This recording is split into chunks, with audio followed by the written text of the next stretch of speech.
My business partner and I, Ann Peralt, started Avalon in 1997. I think this is what you want me to do, real quick snapshot, yeah.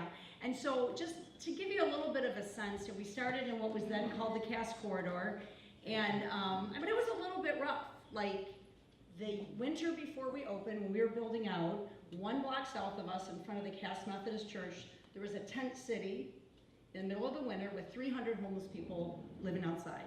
So it wasn't like real easy place to be, and our idea was to be an oasis of healing and compassion in a world that is sorely in need. Ever the capitalist that I am. And in fact, my father said to me after college, after being the radical in college, he said, aha, you're gonna become a capitalist. And I said, no, I'm an entrepreneurial socialist. There we go. So that was what I loved about Detroit, is it was kind of a pirate ship. Yeah. And those of us who couldn't really fit in a lot of other places, were like, oh, we could start a business there. That would be very cool. Yeah. And so, but it was a really underserved city. So we had this idea of a bakery. And when we started it, from the minute we opened our doors, before we opened our doors, people were knocking on the door. We were giving them samples of our misshapen bread. They were literally pressing money into our hands and thanking us for opening a place where they could spend their money. So it's a very, very different landscape than it is now. And so I think I'm just gonna start there and pass it on to Neff. There you go. Yes. My name is Nefertiti Harris, and I'm the owner of Textures by Nefertiti, which is a full-service natural hair salon that specializes in the care of naturally kinky, curly hair. I am in Midtown, and I've been in Midtown for 13, 14 years. I started off at the Spiral Collective on the same block as Avalon Bakery. I came out of my home. I worked in my home for a number of years. One of my missions, my main mission was to create a business where young single mothers could be financially independent and control their schedules so that they can raise their children. That was my main mission. Another mission was I wanted to change the trajectory of how, about the beauty industry. My whole thing was, okay, it's not about what you look like, it's about how you feel, and that will translate into, what your hair looks like and this and that. But the main thing was I wanted to teach young women how to be entrepreneurs, how to be financially independent, and how to really raise their kids. So that was my main focus. Started in my home many years ago. I saw an opportunity in what was the old Cass Corridor. If anybody remembers that, I don't even know that, many years ago. I'm going back. Yeah. And I spoke to 3 other entrepreneurial women already established and said, you know what? Why don't we split this rent and support each other with our businesses? That's where I started. I moved, my business, flourished. I moved across the street and created a full-service salon where we have nail tech, we have an esthetician, and now I have 6 other young women who are stylists there who have had the opportunity to do things like buy homes, take care of their cars, take care of the children, and have I won't say a stress-free life, but but they have control over their lives. So there's a lot more to that story, but yeah, no, we're going to hear more. Let's hop over to Dave, do our final introduction, okay? Such depth and texture to all of you, so I know a minute is tight, but Dave, tell us a little bit about what you're doing and a little bit about yourself. So I opened my original business, Supino Pizzeria, in 2008, pretty soon after Open City started, actually. And I can't claim to have a heck of a lot of social motives when I first opened. I really wanted to, I knew I loved pizza. I knew I wanted to do something in that realm. Having done this for as many years as I have in the city, it's, I think those sorts of, the community aspect of the business and all the other folks around town that own businesses, it's kind of a team atmosphere, which has been an amazing thing to experience. But when I first got in, was very nervous about being successful at all. My goal was to stay open for a year. So, and it was, I guess, a place that was used to a thick crust pizza. I was telling somebody, a customer of mine and a friend now, was talking to them about one of the businesses they're trying to do, and in Detroit, pizza was Buddy's or Louie's or Cloverleaf or that kind of thing, and that was exactly my idea, was not to do that. I wanted to do my own thing, and you know, thin crust pizza, and it was to the point that the first year I was open, I would actually get in arguments with customers about, like, I can tell you 6 places to go get a good thick crust pizza, I'm not gonna make you one, I'll make you a thin crust one here. And we stayed true to that, and I think it's served us well in the long run, but and I would just say that just as sort of a mention to stay true to your vision. People will tell you things that are not what you're trying to do, and you can't lose the soul of your business because someone else thinks this isn't the way to do it. At the same time, we're still trying to, you know, serve people and have them be pleased with the experience, so it's kind of a fine tightrope you walk. But that was the original business, is Supino, and I'm now working on a new place, La Rondinella, which is the adjacent space. We're going to be doing a full-service Italian restaurant, and we're just getting that going. I wasn't sure I was going to be able to be here tonight because I thought I might be doing some soft opens, but I haven't gotten it together yet, so here I am. And that's going to be a work in progress. Hopefully I'll have better stories to tell about that in the future. But and I want to say thank you to Jackie, because I came to an open city meeting about 9 years ago. I opened my business about 7.5 years ago. And Jackie's the one that I talked to at one of these meetings. That's where I met her. And I knew her from Avalon, and she introduced me to the folks that got me into the space that I'm in, and it's in large part because of Jackie. And she was kind of my spiritual mentor for quite a while there. So yeah. So thanks, Jackie. So I appreciate your honesty, Dave, that it wasn't sort of a social motivation, and I do think that sometimes the entrepreneurial movement in the city gets sort of colored by it being exclusively socially motivated.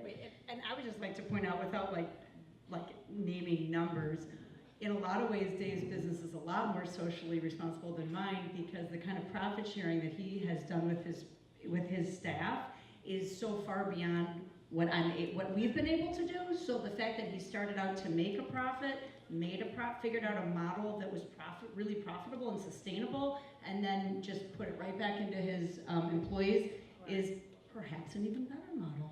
But Well, thank you, Jackie. Yes, applaud. And also let me mention that you have some index cards, I think, on your table, so great opportunity to capture some notes and also some questions you might have. The panel has committed, and I'm going to work and have you help me kind of hold this space where we elevate the conversation, and so that you get as much as you can out of the night.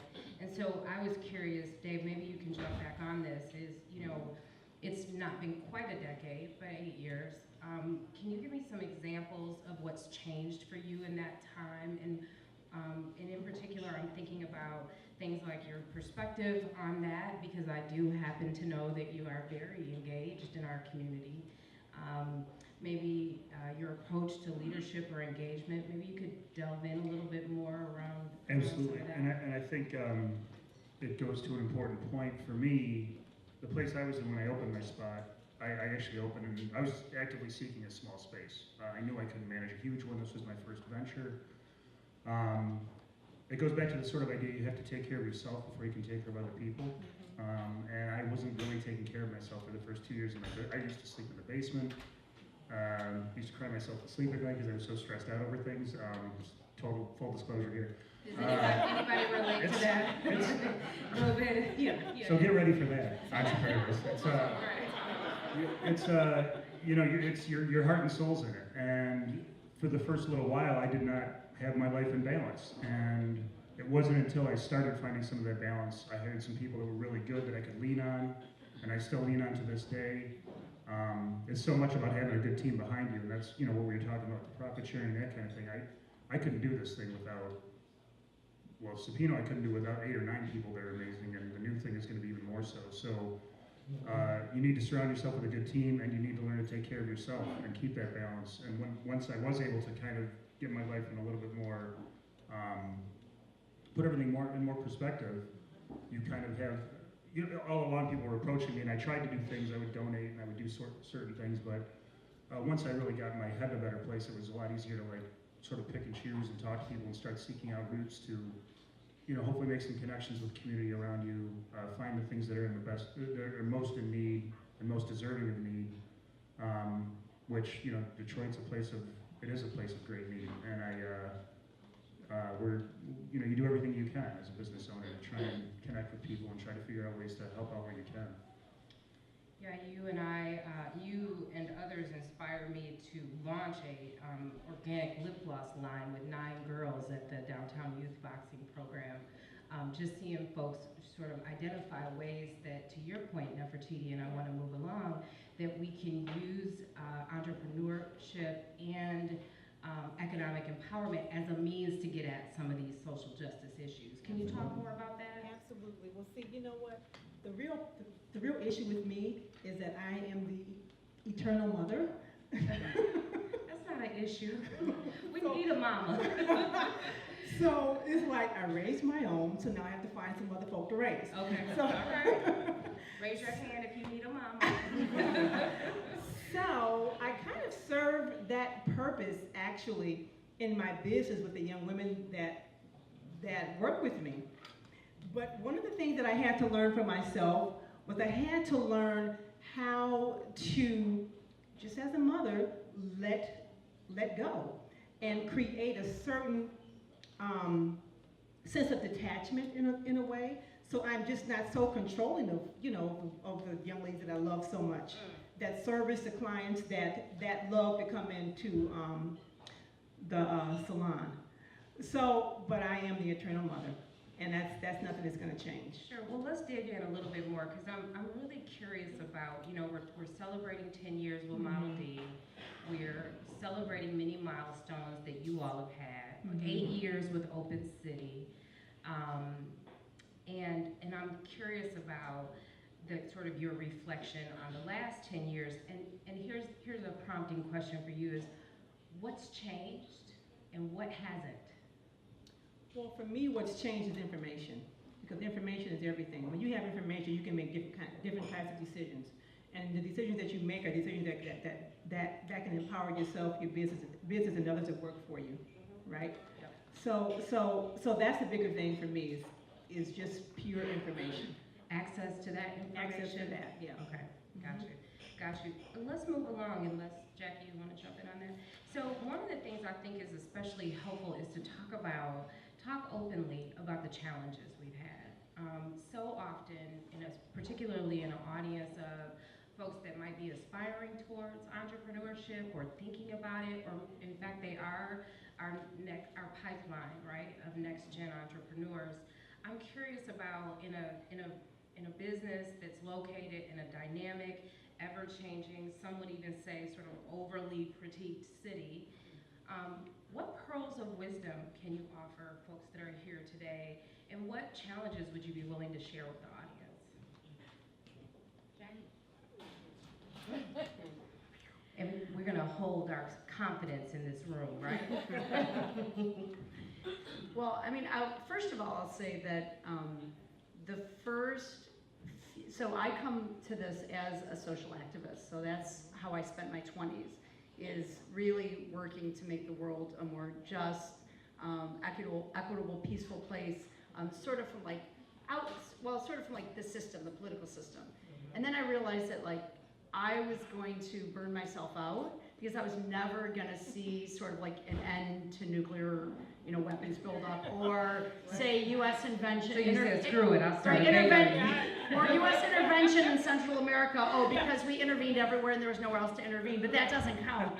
So, but I realized that if I started a small business with a social mission, so it was Earth Community Employees, that maybe I could actually, in my lifetime, see a difference. And I think that has been my greatest privilege of my life, besides parenting, has been starting a business where sort of way disproportionate to our talents or skills or energy, we've just seen such a huge change in Detroit in such a dynamic way. And so entrepreneurship take off, and these neighborhoods start to redevelop. So that is just inspiring and amazing, and to make the kind of soulful connections I feel like we make in the city, where like greatness has not been defined in the last 20 years as like what you wear and, you know, where you went to school and, you know, like, oh, what TV show do you watch? Like, frankly, none of us even know what anyone's talking about, barely. So, but it's like, what do you do?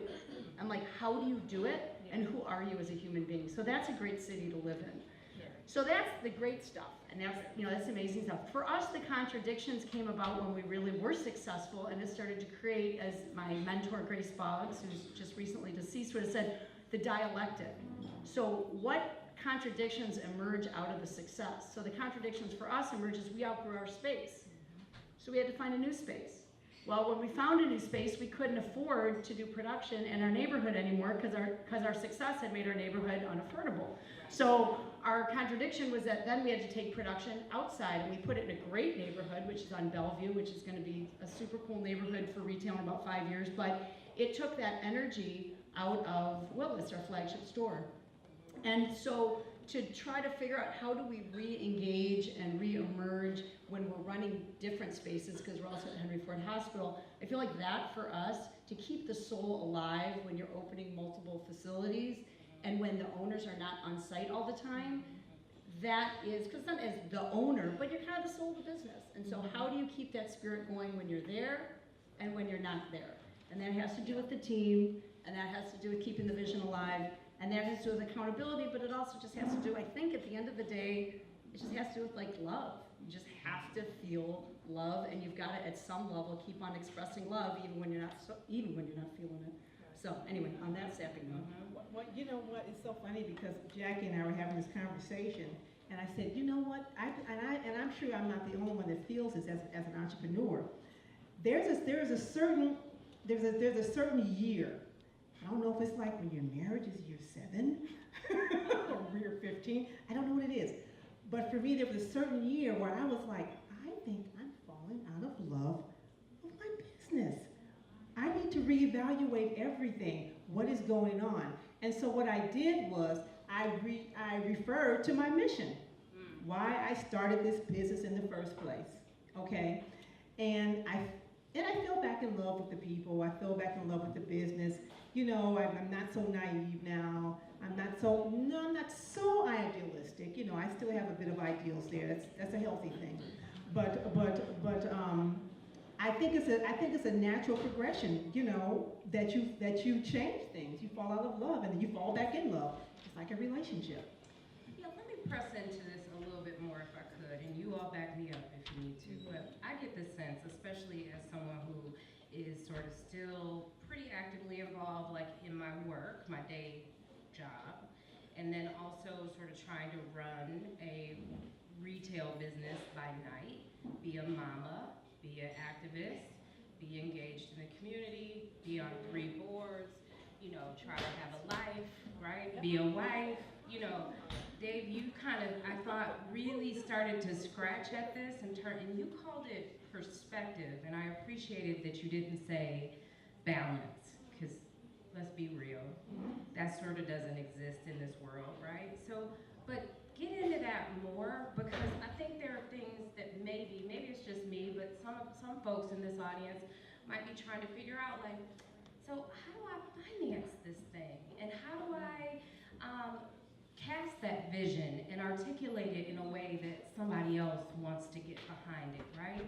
How do I deal with things like, if 85% of build participants are people of color, they likely don't have a safety net, right? So a gamble for them is like a gamble with next month's bills, right? So can we just go a little bit deeper into how you arrived at, what'd you do, social justice activist, when you decided, okay, I'm gonna open this business, right? Did you scratch, did you scrape, did you have a little cushion?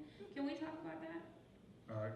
I can talk to it, and I actually, I sometimes feel like a relative coward when I hear things like this, because for me, I was a physical therapist. I had a little bit of a cushion. I knew if I failed, I'd have another bill to pay, but it was not, it was more about, for me, it's like, if I don't do this, I'm gonna kick myself in 10 years if I never try this. Yep. I think I would have been okay, but I would have been, Pause for a second. But Be maybe honest. harder. How many of you have that burning feeling right now? if I don't do this in 5 or 10 years, I'm gonna really regret it.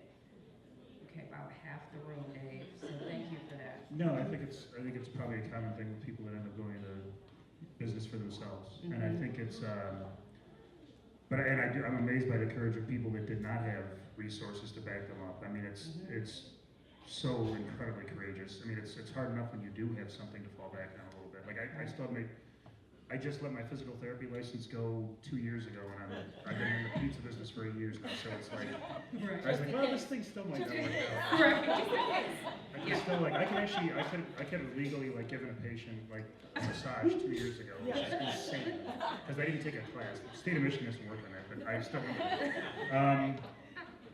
But to me, I guess what every entrepreneur should do is make sure that they're offering something in a better way than other people are doing. You need to really, really care about what you're doing. If you're just doing it to make a buck,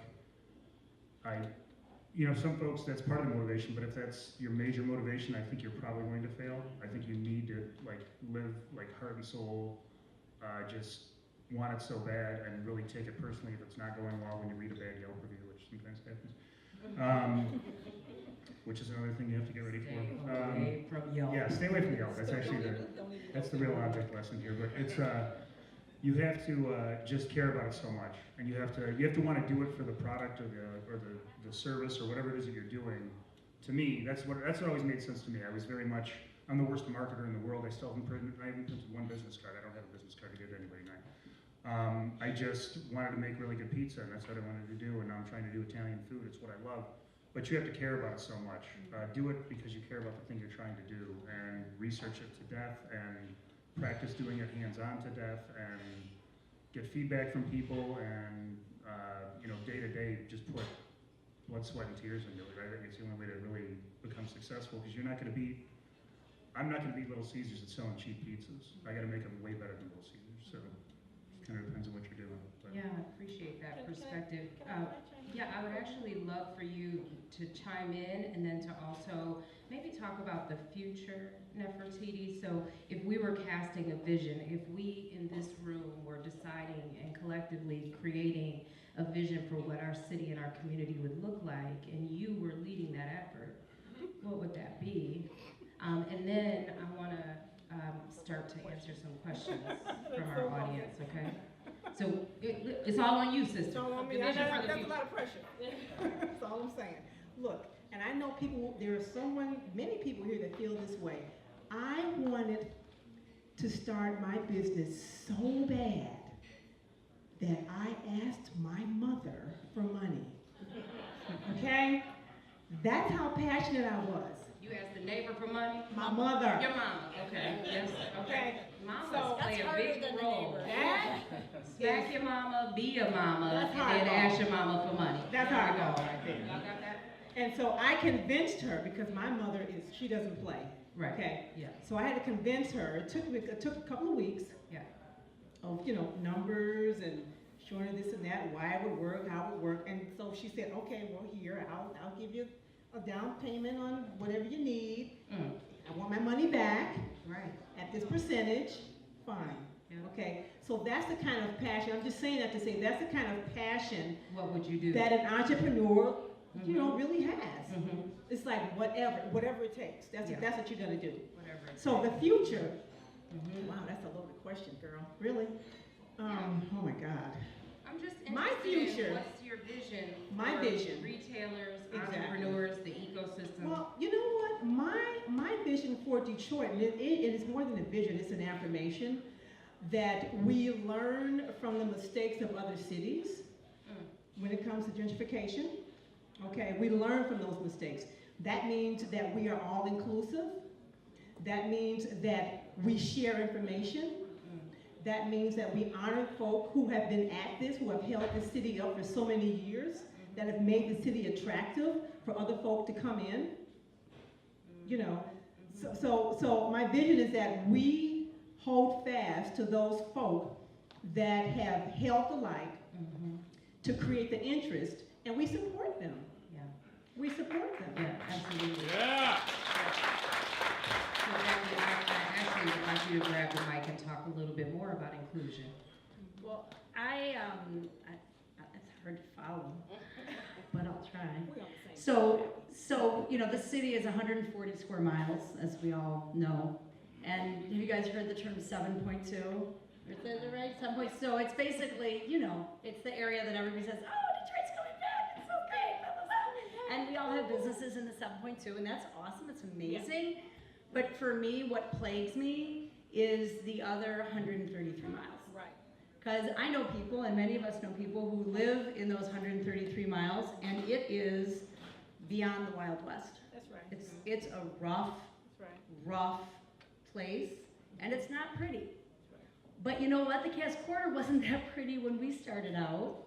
So it's like, what can we do to encourage and foster entrepreneurs who are, I mean, there's a whole, you were talking about the underground economy. There's many economies in Detroit, and many people who've been in Detroit for a long time, before people started moving here from Brooklyn. No offense to anyone who lives here from Brooklyn, you're welcome.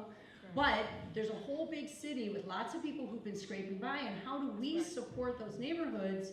Because I believe that you know, I always said, people who have food stamps also need to eat good food and want and recognize value and want to be in neighborhoods that have good, solid things to eat and things to buy. So my vision is in 5 years, that instead of the 7.2, there's 107.2.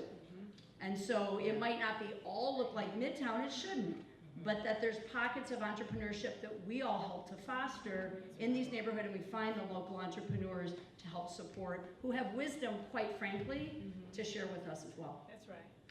Yeah, well, let's jump to a question, and I'd love to get more questions from y'all if you have them, and then we'll come back to the panel. So I think that people are sensing, I heard you use words like spirit and soul and vision and those sorts of things. And so one person commented, we've seen so much progress, as you've all noted, but so much of the city has seen no change, which you alluded to. So how are we going to bring it all back? And I don't know, Nefertiti, maybe if you, part of what Jackie just said that I thought was interesting in this context, and you really kind of answered this question, but it's like that it's not a new game, right? You all have been in the game a long time.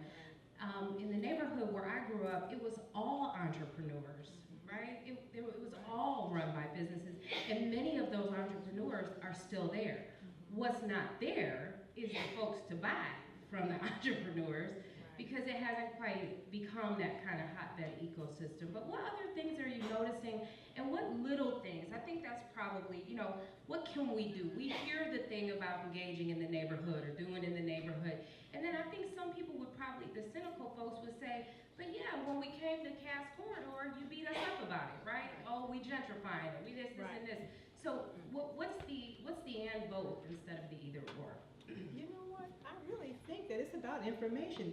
Mayor Duggan has a wonderful, just started actually, a wonderful program where he interfaces with entrepreneurs in the city.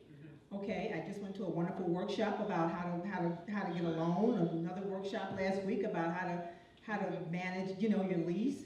So I think things like that, as they spread to the general populace, because again, I go back, information is key. When you know better, you do better.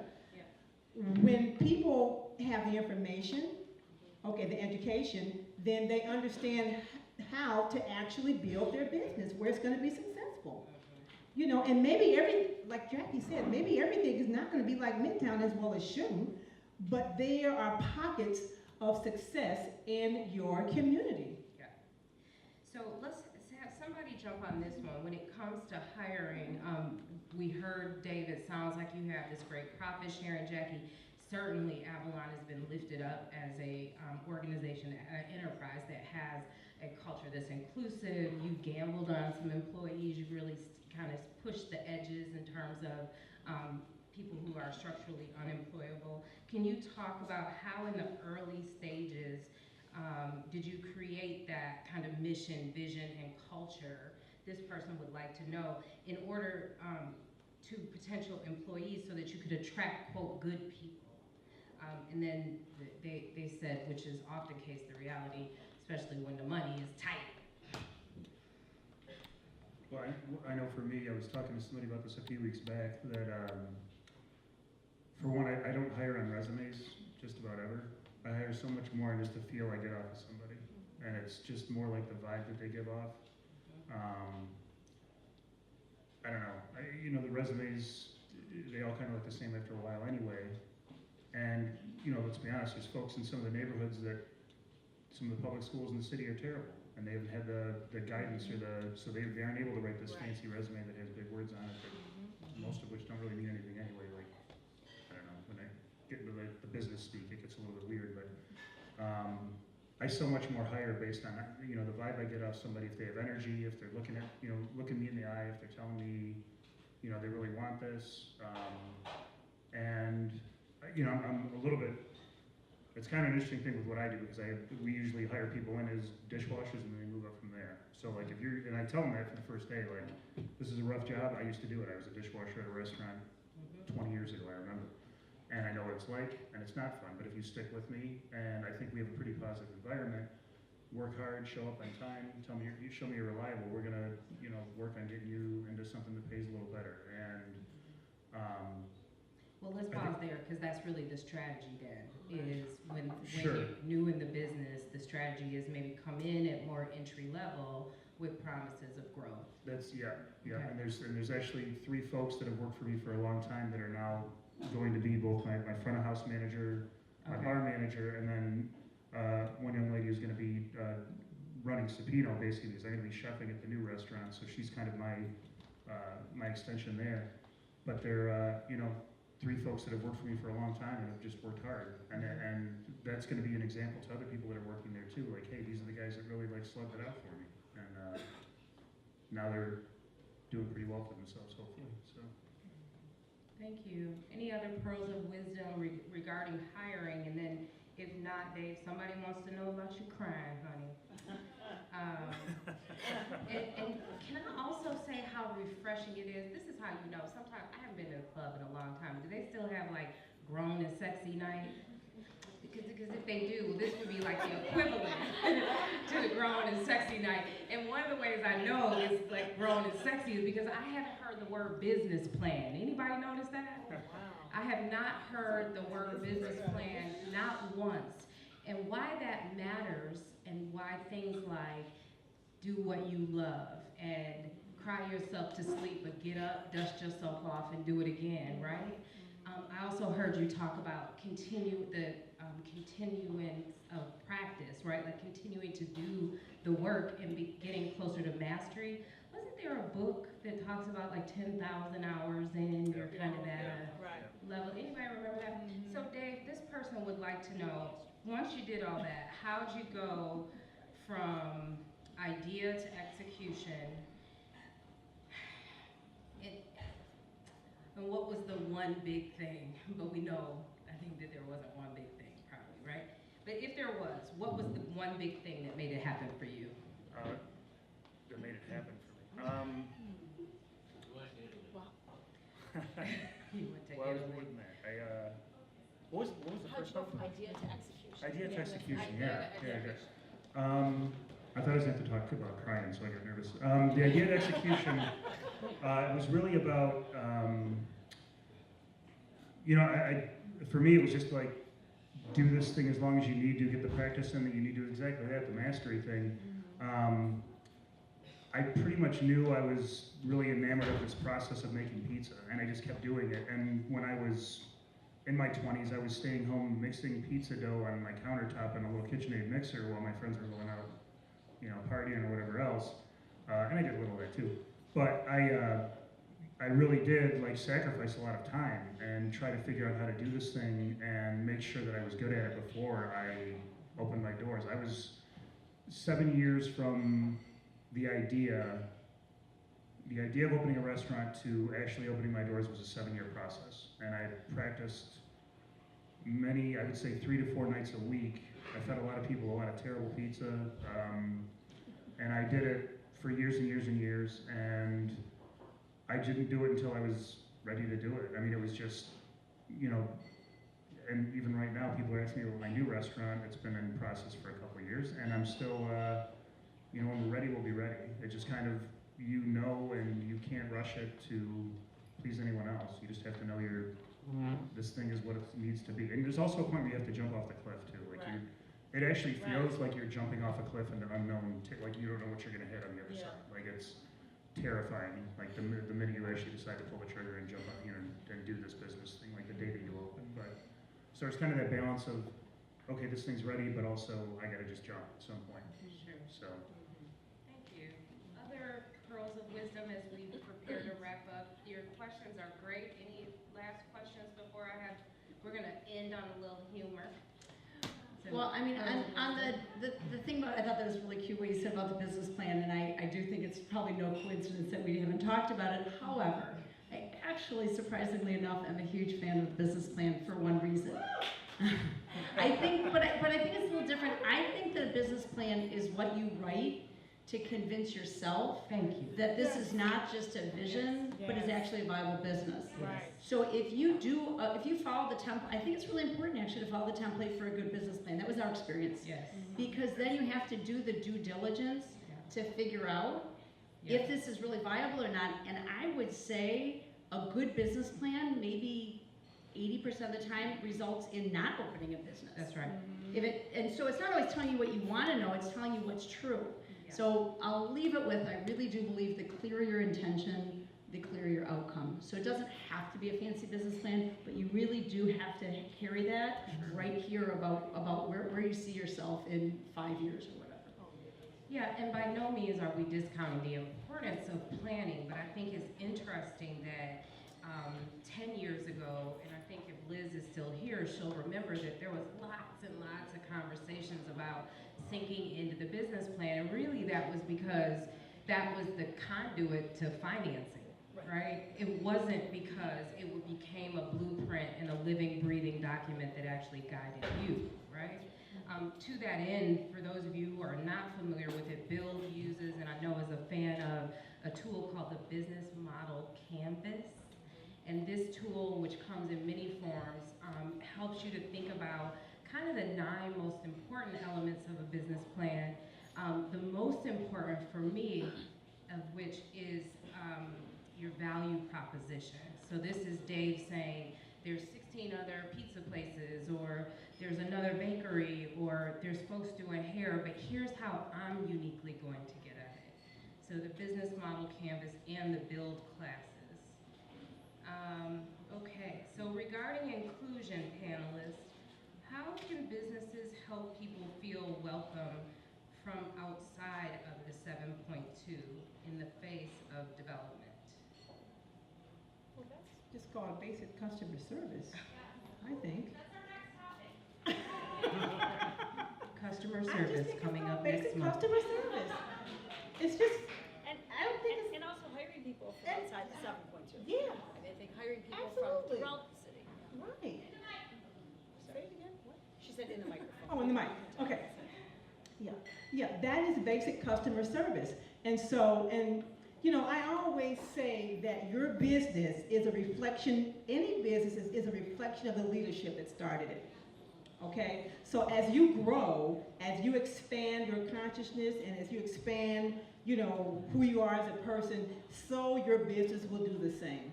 And you will attract, I know it sounds, you know, but you really will attract the kind of people that you want to mirror the business that you have. And you also have the opportunity to do training, right, to kind of shine up that diamond that has come to you for an opportunity.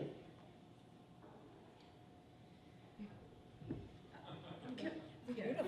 So, thank you, very good point. And I would only bookend that with inclusion, it has to be intentional. Yeah. So if we want to employ people of color, it's not enough to say, I want to employ people of color, or I want to invite residents or customers or clients or patrons. You have to go where they are and say, come. And so that's the way we create really true inclusion. So excellent. I have a last question, unless someone from the audience is interested. interested in one final. The last question is regarding challenges any of you had acquiring space. And I imagine, you talked about this a little bit, but is there like a pearl of wisdom or a specific kind of instance? Keep looking, keep looking, keep looking. Okay. Yeah. You Great. know what you have to, you know what you have to have? You have to have business family. You do. Business community. Oh, community, okay. Because, you know, Jackie is really part of my business family. She really is. And so, you know, as I would complain and bitch and curse, Yeah. you know, about needing a larger space, she would say, okay, let me Who do I know? Yeah, who do I know? Yeah. So, Dave, I owe I am in debt to Jackie, but she is part of my business family, and I cannot say enough to that kind of collaboration. That is everything. So you're not out here alone, you know, on this island, trying to figure it out. You have a mentor. You have someone you can talk to. You know, a friend. Spend a little time, and then Dave, we're gonna come back to the space thing. Talk about mentor. Oh, mentoring for me is everything. But you have to, you have to understand that you don't know what you don't know. And so I had to get to a point where I knew that I was just like running around, right? And I had to ask somebody for help. You know, I had to reach out. I had to allow myself to be vulnerable as an entrepreneur, and that's kind of hard because, you know, we got that little control thing going on. We know every damn thing. Right. So I had to sit back from that and say, you know what? There's someone that knows something more than I do, who maybe have experienced something other than I have, that I can talk to. Yes. There's a comedian, Steve Harvey, that says if you're the smartest person in your crew, What's you wrong need a with new you? crew. What's wrong with you? Then talk to us about real estate. I was just gonna say, it's nose to the grindstone, walking the streets, looking for stuff all the time, asking questions all the time. And as I referenced earlier, Jackie's the reason I did find my spot. But I was looking around for 3 years, and it's just perseverance and, you know, taking notes on what signs are up, but also talking to people about buildings that are like, what's going on over there, and just you just have to keep looking and looking and looking. And my spot is so ideal for what I do. I'm in the Eastern Market. I can walk across the street and pick up fresh produce. I have people that are interested in food coming by my front door every day, and it's like a football stadium there on Saturdays. It's insane. There's like 80,000 people outside on summer Saturdays, so it couldn't be more ideal. But it was the result of many years of perseverance, and then finally talking to Jackie at an open city meeting, that I did. Jackie, there'll be a mob at the front door on your way out. Well, As well there should. but here's what I'm gonna say about that, and thank you, that's really very nice. But I think, you know, when we were at Avalon, when we started Avalon, Midtown wasn't Midtown. Right. And I mean, many people, mostly members of my family, thought we were absolutely insane, and we probably were, but we had this vision and we carried it with us, and we didn't imagine that we would ever fail. So I think if you're only looking at what exists on the physical level, there's a lot that you're gonna miss. And I think it's really helpful the Coolies are here. You know, Ron and Patty Cooley from Slows, who are amazing visionaries, and their sons, and they did an incredible job, and they saw something on Michigan Avenue that nobody else saw. Well now, everyone knows Corktown's hot. Well, why? It's because somebody saw something that you couldn't see on the physical level, and that's where I actually think the cool thing about entrepreneurship is it's where spirituality and making a living can kind of conspire. Because you got to see a little bit beyond the physical level. So somebody said they were looking at maybe opening a restaurant in New Center, or no, North End, not even New Center, North End. And it was like, you know, I didn't even see that one coming a few years ago, but now, go there. Don't go where everybody already is. Go where people aren't yet. So I think pushing outside the box. Wow. Well, something I heard from all of you that really just blessed my socks right off tonight is the way in which I'll go backwards for a second. So there's this guy Chris Ewell that's at the Skillman Foundation, and he and I had this meeting, and he was like, "Well, what can I do for you?" You know, and I was like, "Well, you know, besides giving money, like, you can't really do anything for me. And at the end of the meeting, he was like, wait, I know what I can do. I know what I can do. And I said, what? He said, the greatest thing I could give you would be like access to my Rolodex. And I was like, yes. Yeah. So as we part today, Dave really is such a humble way that I appreciate, you know, alluded to his privilege, right? And Jackie talked about intentionality around inclusion, and Nefertiti hinted to what happens when that intersection of all of that, of us each thinking about how can we bring our best selves, right, to the discussion, to the business, to the meeting, to the room, as you've done tonight. So as you're thinking about ways of creating intersections tonight and beyond, those of us, which include me and the panelists that have privilege, extending that privilege, extending those Rolodexes, extending those opportunities to the folks that don't. So I think that you will likely join me in a huge round of applause for our panel, right?